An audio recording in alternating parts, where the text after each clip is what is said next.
Alıştım sana bir tanem,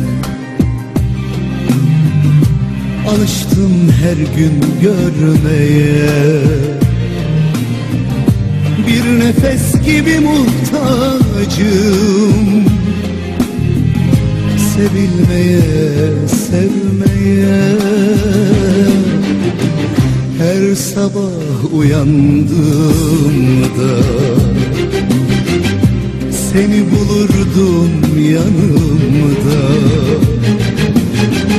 Yokluğun bir zehir gibi dolaşıyor kanımda.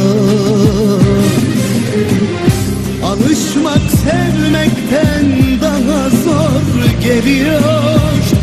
Alışmak bir yara bağrımda kalıyor.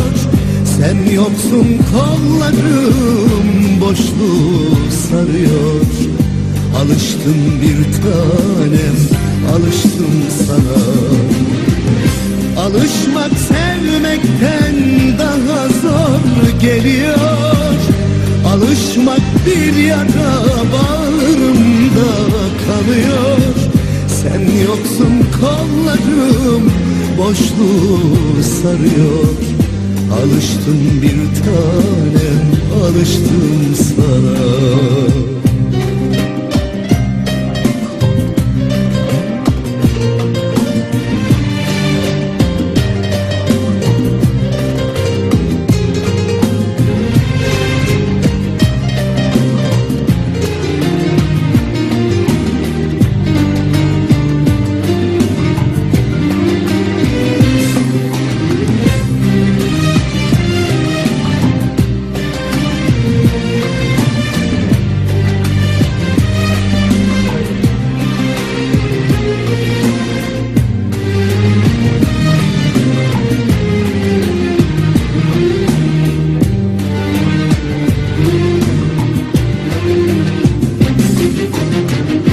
Alıştım sana bir tanem,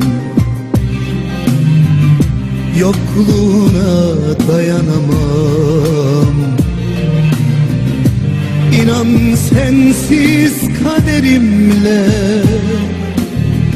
tek başıma savaşamam. Ben seninle var olmuşum, ben seninle bir sarhoşum. Sen yanımda olmayınca gayesizim, bomboşum. Alışmak sevmekten daha zor geliyor.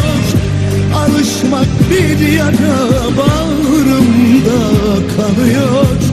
Sen yoksun, kollarım boşluğu sarıyor. Alıştım bir tanem, alıştım sana. Alışmak sevmekten daha zor geliyor. Alışmak bir yara bağrımda kalıyor. Sen yoksun, kollarım boşluğu sarıyor. Alıştım bir tanem, alıştım sana.